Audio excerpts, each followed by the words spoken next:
The shuttle bay of Nexus Prime smelled like recycled air and old metal. Danny Carter stood at the viewing window, his small bag hanging from one shoulder, watching ships come and go. He was 19 years old, and he had never felt so small in his entire life. The station was enormous. It floated in the darkness of space like a city made of glass and steel, spinning slowly around a neutral world that belonged to no one. Dozens of alien species came here to talk, to argue, to make deals. Humanity had only earned a seat at this table 3 years ago, and many of the older civilizations still looked at Terrans the way a person might look at a bug that had crawled onto their dinner plate. Danny took a deep breath and walked toward the customs gate. His footsteps echoed in the wide corridor. All around him, beings of every shape and size moved with purpose. Some had scales, some had fur, some had bodies that seemed to be made of light itself. They all ignored him, which was fine. He preferred it that way. He had grown up on Horizon 7, a colony world on the edge of human space. Life there was hard. The soil was poor, the winters were long, and resources were always scarce. Danny had learned early that survival meant working together, staying quiet, and never wasting energy on fights you did not need to have. Those lessons had shaped him into the young man he was today, soft-spoken, watchful, and patient.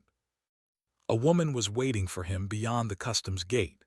She was tall, with gray hair pulled back in a neat bun, and she wore the formal uniform of the Terran Diplomatic Corps. "Danny Carter?" she asked. "Yes, ma'am." "I'm Ambassador Helen Gray. Welcome to Nexus Prime." She shook his hand firmly. Her eyes were kind but tired, the eyes of someone who had been fighting an uphill battle for a very long time. "Walk with me. I'll show you to your quarters." They walked through corridors that seemed to go on forever.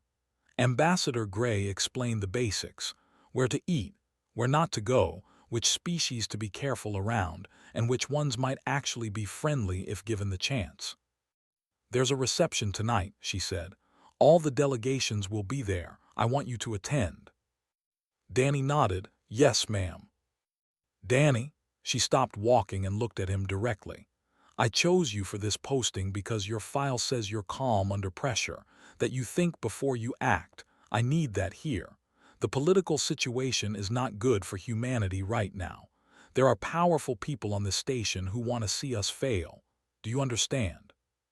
"I understand, ma'am." She studied his face for a moment, then nodded. "Good, get some rest. Tonight will be interesting." The reception hall was the largest room Danny had ever seen. The ceiling rose so high that clouds actually formed near the top, drifting slowly in the artificial atmosphere. Thousands of beings filled the space, their voices creating a wall of sound that made Danny's head hurt. He stood near the human delegation, trying to look like he belonged. A young woman about his age came to stand beside him. She had dark hair and a sharp smile. "First time at one of these?" she asked. "That obvious?" "A little." She held out her hand. "I've been here 6 months. Don't worry, you get used to it, sort of." Before Danny could respond, a hush fell over the crowd. A group of tall, blue-skinned beings was approaching the human delegation. They moved with the slow grace of people who believe they own the universe. Whispered, "The one in front is high as, he basically runs this station, and he hates humans." As stopped directly in front of Danny. He was impossibly tall, with eyes that seemed to glow faintly in the light. He looked down at Danny the way a person might look at something unpleasant stuck to the bottom of their shoe. "So," as said, his voice carrying across the silent hall, "this is what humanity sends us, a child." He made a sound that might have been laughter. "Tell me, little Terran, how old are you?" "19, sir." "19." As turned to address the crowd. 19 years. My people live for 800. The civilization has existed for 60,000 years, and these humans who have barely learned to walk among the stars send us a 19-year-old boy and expect us to take them seriously. Laughter rippled through parts of the crowd. Danny felt his face grow hot, but he said nothing. He kept his hands still at his sides and his eyes on his chest, not meeting the alien's gaze directly. Nothing to say, as pressed. No defense of your primitive species. Perhaps you are wise enough to know there is no defense to make. Danny took a breath. On Horizon 7, he had learned that some storms you simply had to wait out. Fighting back would only make things worse. So he did what he had always done. He endured. "I'm here to learn, sir," Danny said quietly. "That's all." As stared at him for a long moment, then made a dismissive gesture. "Learn well, then. You will need to if your species hopes to survive what is coming." He turned and walked away, his entourage following. The crowd began to move again, conversations resuming. Put a hand on Danny's shoulder. "That took guts," she said, "staying quiet like that." "It didn't feel like guts," Danny admitted. "It felt like being small." Later that night, Ambassador Gray found him on an observation deck, staring out at the stars. "You did well tonight," she said. "I didn't do anything." "Exactly." She stood beside him, looking out at the darkness. "As wanted you to react, to give him a reason to paint all humans as hot-headed and dangerous. You didn't give him that. That matters more than you know." Danny nodded slowly. He supposed she was right, but the shame still sat heavy in his chest. As they stood there, a massive ship emerged from hyperspace, its hull dark and covered in unfamiliar markings. It was different from any vessel Danny had seen, built for war in a way that was impossible to miss. "Who was that?" Danny asked. Ambassador Gray's expression had changed. For the first time since Danny had met her, she looked worried. She said softly, "The greatest warriors the galaxy has ever known. If they're here, something very serious is about to happen." Danny watched the dark ship approach the station, its shadow falling across the viewport like an omen. He had a feeling that his life was about to change in ways he could not yet imagine. He was right. The next morning, Nexus Prime felt different. Danny noticed it the moment he stepped out of his quarters. The corridors were quieter than usual. Groups of aliens spoke in hushed voices, casting nervous glances toward the docking bays. Even who usually walked like they owned every inch of space, seemed careful and watchful. They had arrived. Danny found in the observation lounge, drinking something that looked like coffee but probably was not. She waved him over. "Did you see them dock?" she asked. "Last night, Ambassador Gray told me who they were." Nodded slowly. "They don't leave their territory often. They've been around for millions of years, Danny. Millions. They were conquering worlds when humans were still living in caves. Most species are scared to death of them." "Are they dangerous?" "To their enemies, extremely, but they're not aggressive without reason. They follow a strict code, something about honor and the hunt. No one really understands it except them." She paused. "The council is meeting this afternoon. Whatever brought the here, it's big." The council chamber was built to impress. Curved walls of polished stone rose to meet a dome of transparent crystal, showing the stars above. Representatives from 30 different species sat in tiered rows, each delegation marked by flags and symbols Danny did not recognize. He stood with the human delegation near the back, trying to see everything at once. Ambassador Gray sat in the front row, her face calm and professional. Then they entered. Danny had seen images of them, but nothing prepared him for the real thing. They were huge, easily 8 feet tall, with bodies built for war. Their skin was like dark leather, covered in old scars that spoke of countless battles. They moved with a grace that seemed impossible for beings their size, like tigers walking on 2 legs. At the front of the group walked the largest Danny had ever imagined. His hide was marked with more scars than Danny could count, and his eyes were the color of dried blood. This, Danny knew without being told, was someone important. "That's," whispered, "the Hunt Master. He's basically their leader. They say he's never lost a fight, ever." Hayes rose to speak, his voice echoing through the chamber. "We are honored by the presence of the," he said, though his tone suggested he felt anything but honored. "Please, Hunt Master, tell us why you have come." Stepped forward. When he spoke, his voice was deep and rough, like stones grinding together. "The Void Swarm has returned." A wave of fear passed through the chamber. Danny did not know what the Void Swarm was, but from the reactions around him, he understood it was terrible. "For 3 cycles my people have fought them alone," continued. "We have held the line at the galactic rim, but the swarm grows. Colony after colony falls to their hunger. We have come to ask for alliance. All species must stand together or all species will fall alone." The chamber erupted in noise. Delegates shouted over each other, some demanding more information, others already arguing about resources and responsibilities. As raised his hand for silence, "The people stand ready to discuss this alliance," he said. "However, we must be careful about who we include in such an important effort."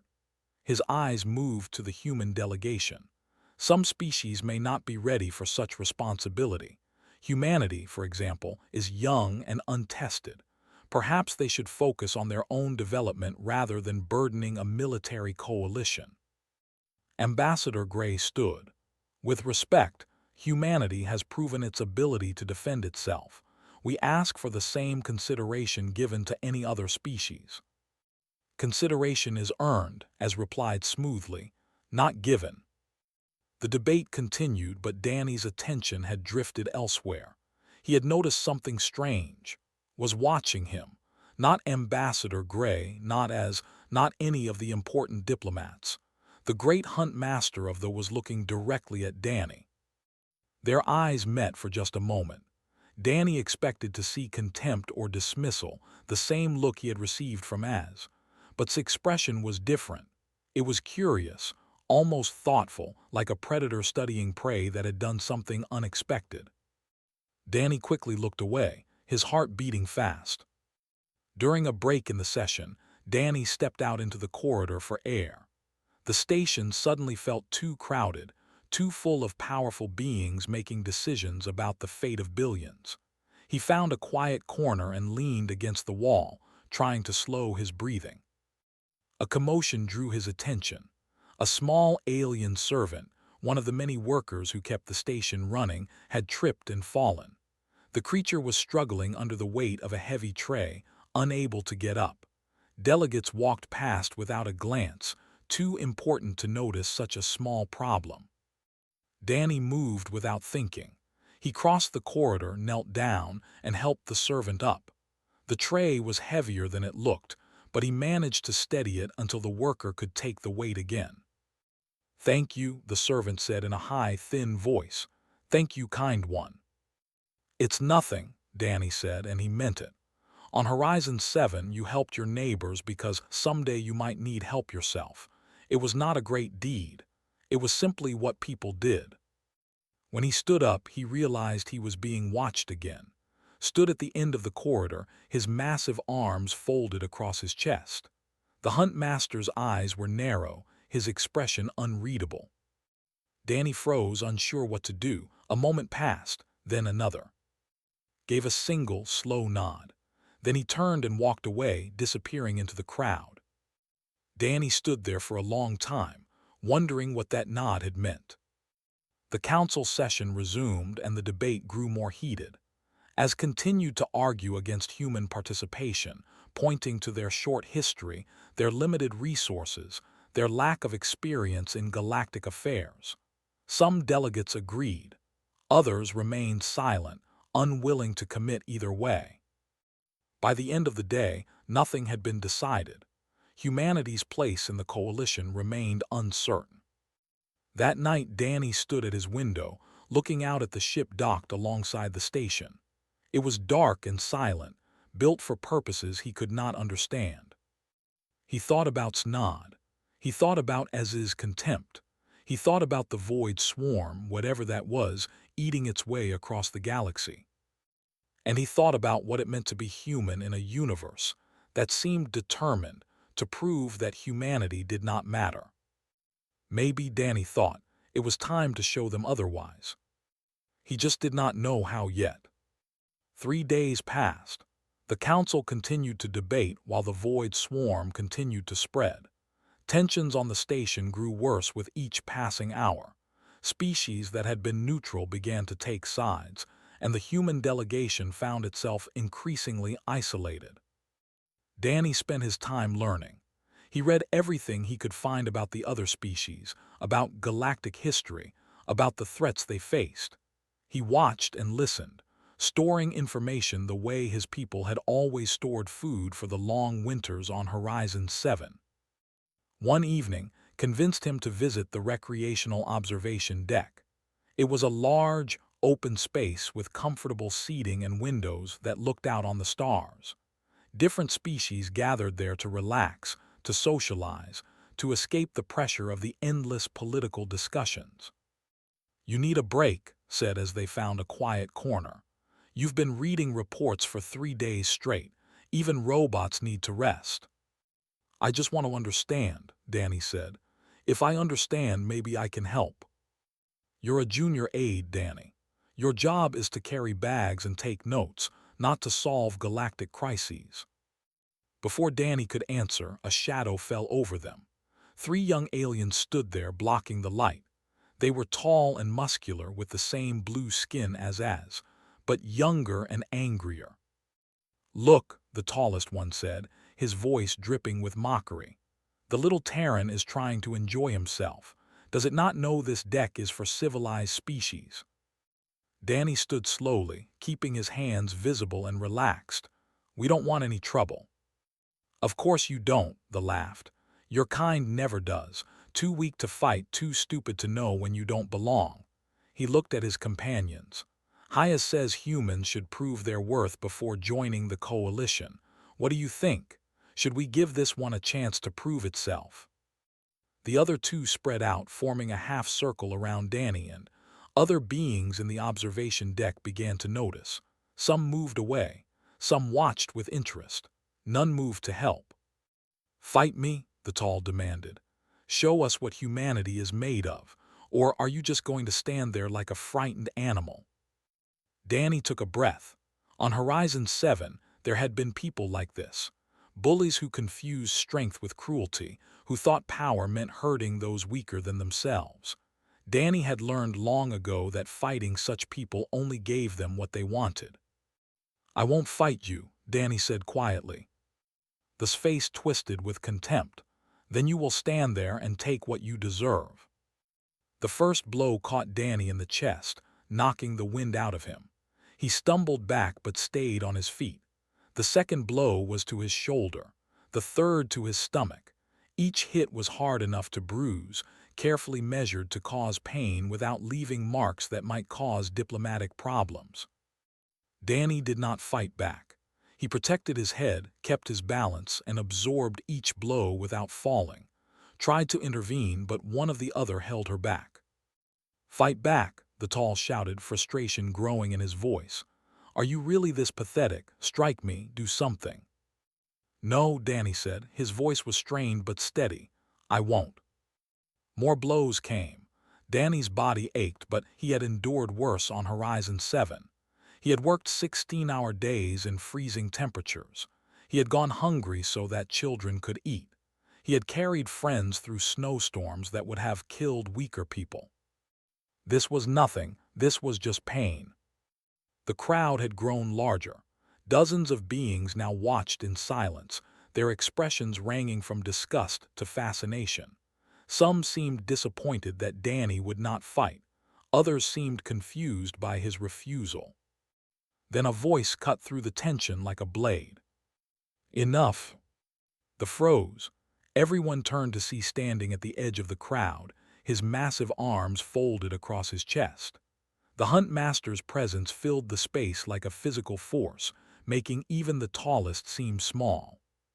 "This one does not fight," they said, trying to sound confident. "He proves that humans are cowards." Ignored him. He walked through the crowd, beings parting before him like water around a stone. He stopped in front of Danny and looked down at him with those ancient, blood-colored eyes. "Why do you not fight back, young Terran?" asked. His voice was not mocking or cruel, it was genuinely curious. Danny wiped blood from the corner of his mouth. His ribs hurt, and he would have bruises for days, but he met's gaze directly. "Where I come from," Danny said, "resources are scarce. Food, medicine, energy, everything. Fighting wastes all of them. Energy spent on violence is energy not spent on survival. An injury from a fight might become infected and kill you, leaving your family without a provider. On my world, we learned that the strongest people are not those who fight the most. They are those who know when not to fight." The observation deck was completely silent.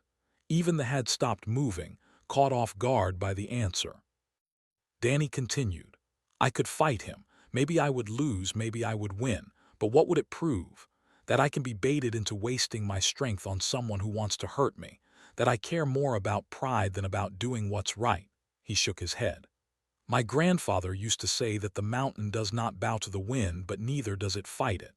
The mountain simply endures, and when the wind is gone, the mountain is still standing."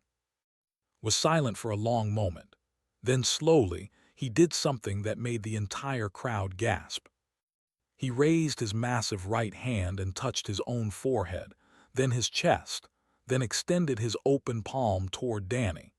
It was a gesture Danny did not recognize, but from the shocked expressions around him, he understood it was significant. "The Silent Hunter," said softly, "among my people there is a legend.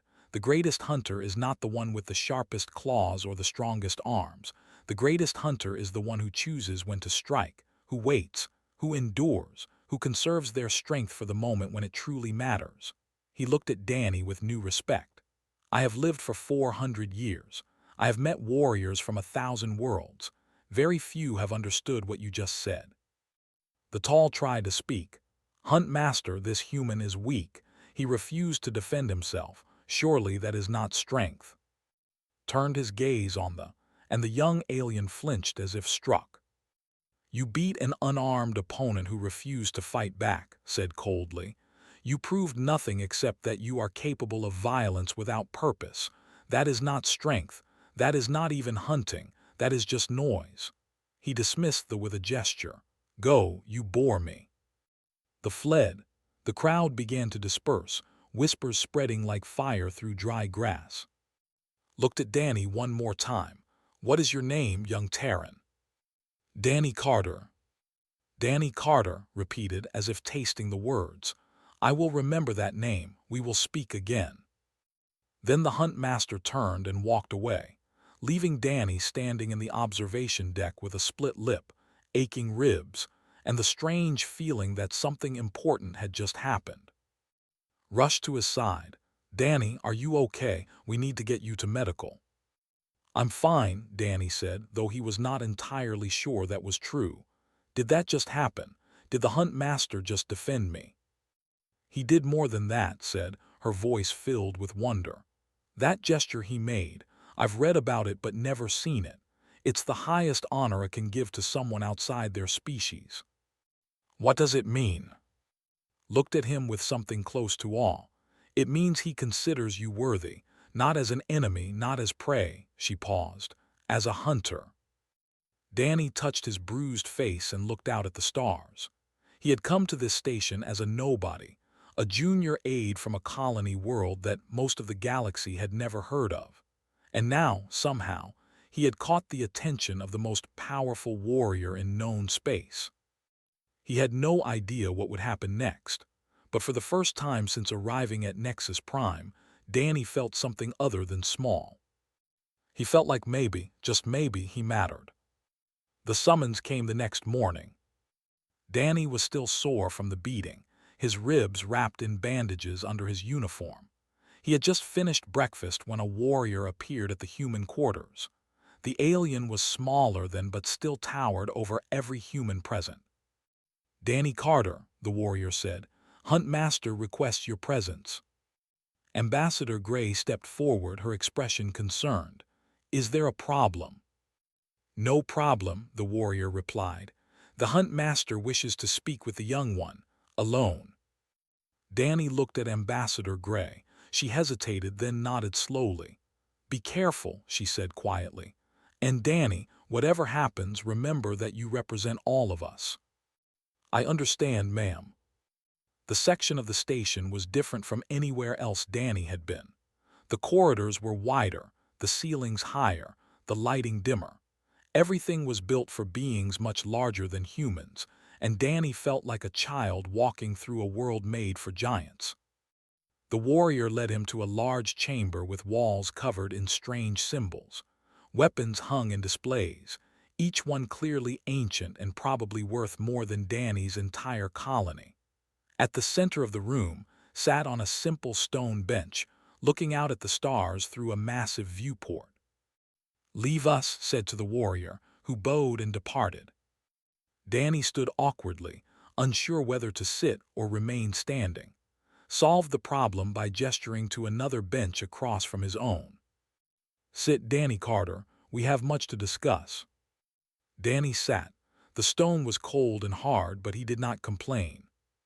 "Tell me about your world," said. "This place you come from, Horizon 7. Danny was surprised by the question. "It's a colony world, sir, small, cold, not much to look at really. But difficult to survive on." "Yes, sir, very difficult. The winters last 8 months. The soil doesn't grow much. We had to fight for everything." Danny paused. "Not fight as in war, fight as in struggle, work, endure." Nodded slowly. "Among my people there is a concept. We call it the silent hunter. I mentioned it yesterday, but I do not think you understood its full meaning." "I would like to understand," Danny said. "They are known as warriors, this is true. We have conquered many worlds, defeated many enemies. But our greatest warriors are not those who fight the most battles. They are those who choose their battles wisely, who wait, who watch, who strike only when the moment is right." Leaned forward. "You showed this yesterday. Those young fools attacked you and you chose not to waste your strength on them. You endured, you waited, and in waiting you revealed their weakness while hiding your own strength." "I wasn't hiding anything," Danny admitted. "I just didn't want to fight." "Yes," said, "and that is what makes it true. You were not pretending, you were being what you are, a survivor, and a silent hunter who does not waste energy on prey not worth catching." Danny did not know how to respond to that. He had never thought of himself as any kind of hunter. "Tell me about your people," continued. "Not your world, your species, humanity." Danny thought for a moment. "We're young by galactic standards. Our history is full of mistakes, wars, cruelty. We've done terrible things to each other." He paused. "But we've also done incredible things. We've crossed oceans in wooden boats. We've climbed the highest mountains just to prove we could. We've sent people to our moon using computers weaker than the device in my pocket. When something seems impossible, we find a way to do it anyway." "Go on," said, his eyes intent. "There's a story from our history," Danny said. "A group of explorers were trapped in ice at the bottom of our world. Their ship was crushed. They had no way to call for help, no way to escape. Any reasonable person would have given up, but they didn't. They walked across frozen wastelands for months. They sailed a tiny boat across the most dangerous ocean on Earth, and every single one of them survived. Not because they were the strongest but because they refused to quit." Was silent for a long moment. When he spoke again, his voice was different, softer somehow, more respectful. "They have legends of such beings, hunters who could not be stopped, who faced impossible odds and survived through will alone. We thought they were only stories." He looked at Danny with something close to wonder. "Perhaps they were memories of your kind, passed down through ages before we ever met." Danny did not know what to say to that. He was so tall that Danny had to crane his neck to look at him. The hunt master walked to a wall display and removed something. A small pendant on a leather cord, carved from some kind of dark stone. "This belonged to my teacher," said. "He was the greatest hunter I have ever known. He told me that true strength is not in the arm or the claw, it is in the heart that refuses to surrender." He held out the pendant. "I give this to you, Danny Carter." Danny hesitated. "Sir, I can't accept something so valuable." "It is not a gift," said. "It is a recognition, a mark of what you are." He pressed the pendant into Danny's hands. "You have shown me the heart of a hunter. That makes you worthy of carrying this." Danny looked down at the pendant. It was warm in his hands, heavier than it looked. "Step back." Then, to Danny's shock, he spoke in a voice loud enough to carry beyond the chamber walls. "Let all who hear bear witness. I, Hunt Master of these, speak these words. The human called Danny Carter has proven the heart of a true hunter. From this day forward he is brother to the.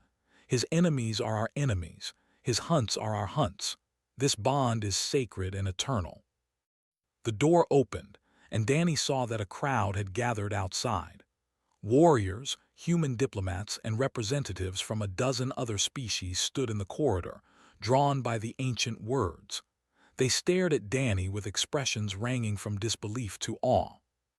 Ambassador Gray pushed through the crowd, her face pale with shock. "Hunt Master, do you understand what you've done?" "I understand perfectly," replied. "By our laws, the brother of A is protected as one of our own. His people are our allies. Any who move against humanity move against us." His blood-colored eyes swept over the crowd. "I trust this will be clearly understood by all present." In the back of the crowd, Danny saw Hayez. His face was twisted with fury, but he said nothing. What could he say? The had spoken. To argue would be to challenge the most powerful warrior species in the galaxy. Placed a massive hand on Danny's shoulder. Despite its size, the touch was surprisingly gentle. "Welcome to the hunt, brother," he said. "The road ahead will be long and filled with danger, but you will not walk it alone." Danny looked up at the ancient warrior, then down at the pendant in his hands. 24 hours ago, he had been a nobody, a junior aide from a forgotten colony world, a representative of a species that most of the galaxy considered primitive and unimportant. Now he was brother to the, and nothing would ever be the same again. "Thank you," Danny said, and he meant it with every fiber of his being. "I won't let you down." Smiled. It was a terrifying expression on his face, but somehow it was also warm. "I know you won't," he said. "That is why I chose you." The council chamber had never been so full. Every seat was taken, and beings stood along the walls 3 deep. News of what had happened in the section had spread across the station like fire, and now everyone wanted to see what would happen next. Danny stood with the human delegation, the pendant from hanging around his neck.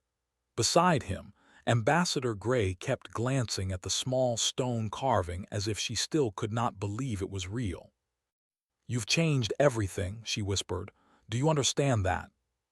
"I didn't try to," Danny replied honestly. "I just did what I thought was right." "That's exactly why it worked." Hayez called the session to order. His voice was controlled, but Danny could see the anger simmering beneath his calm surface. They had been outmaneuvered, and he knew it. The question now was whether he would accept defeat gracefully or try to fight back. "We are here to vote on the formation of a coalition against the Void Swarm," as said. "The question of membership has been discussed extensively. Are there any final statements before we proceed?" Rose from his seat. The chamber fell silent instantly. "They have spoken," he said. "The human Danny Carter has been declared brother to our people. By our ancient laws, this means humanity is now our ally. Any coalition that includes them must also include humanity. This is not negotiable." Whispers filled the chamber.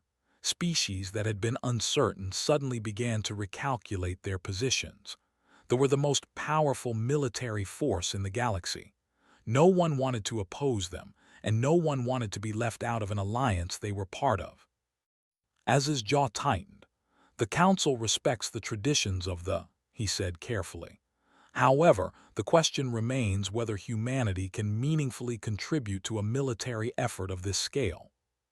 "May I speak?" Every eye in the chamber turned to Danny. He had spoken without thinking, the words leaving his mouth before he could stop them. Ambassador Gray looked startled but did not try to silence him. as stared at him with barely concealed contempt. The young Terran wishes to address the council. How entertaining. Very well, speak. Danny stepped forward, his heart pounding. He thought about everything he had learned since arriving at Nexus Prime. He thought about Horizon 7, about his grandfather's stories, about what it meant to be human. My people are young, he began. That is true. We have only been traveling among the stars for a short time. We don't have the history of the or the strength of the. By almost every measure, we are less than the great civilizations represented in this chamber.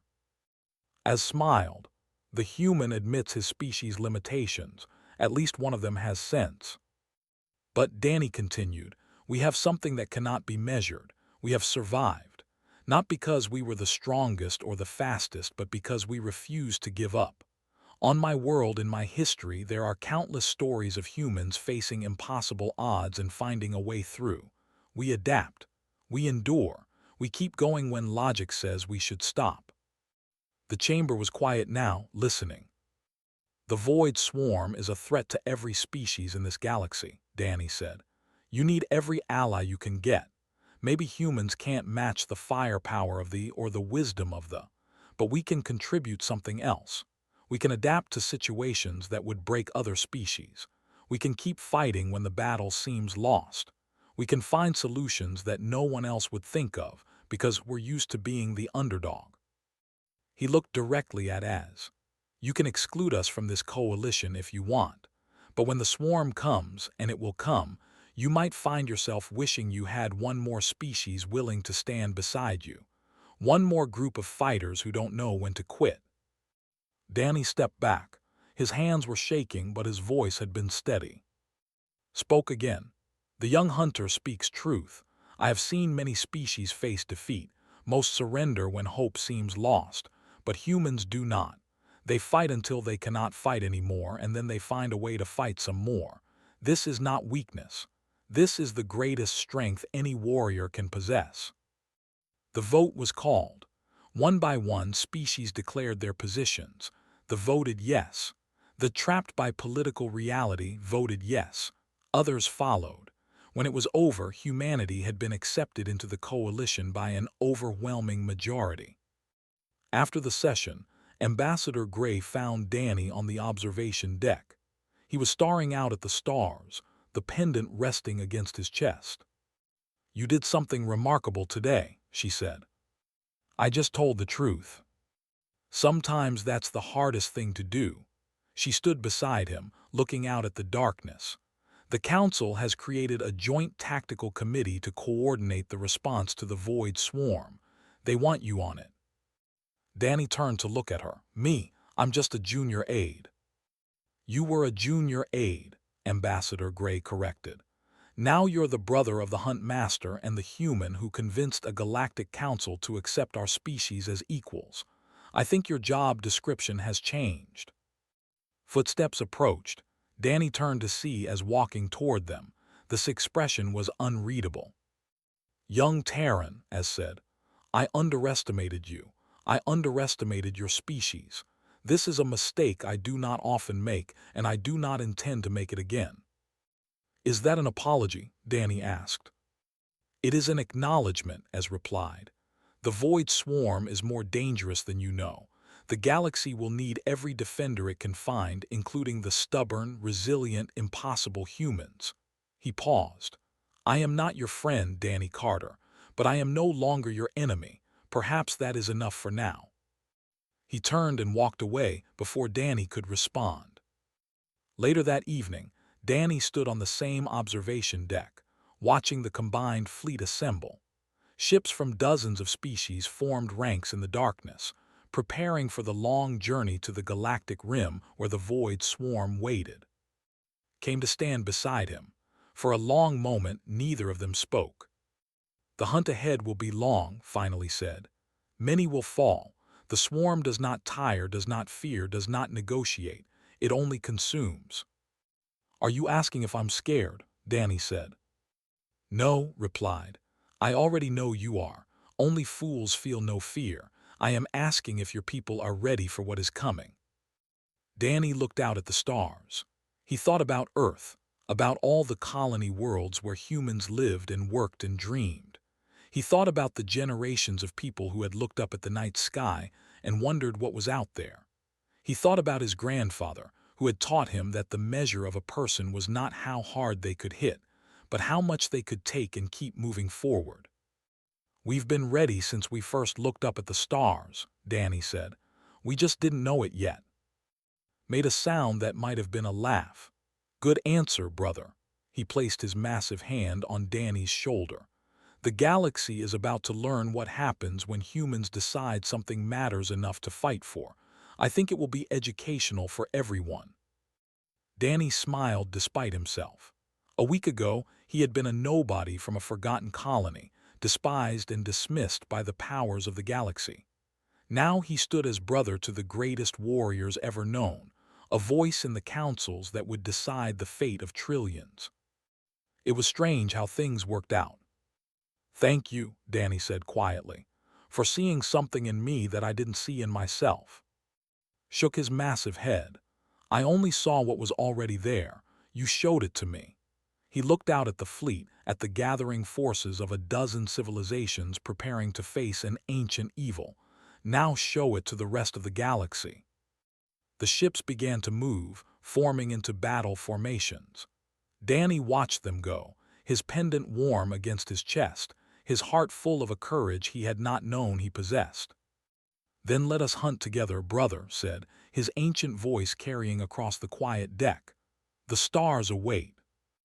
Danny nodded, standing a little taller. "The stars await," he agreed.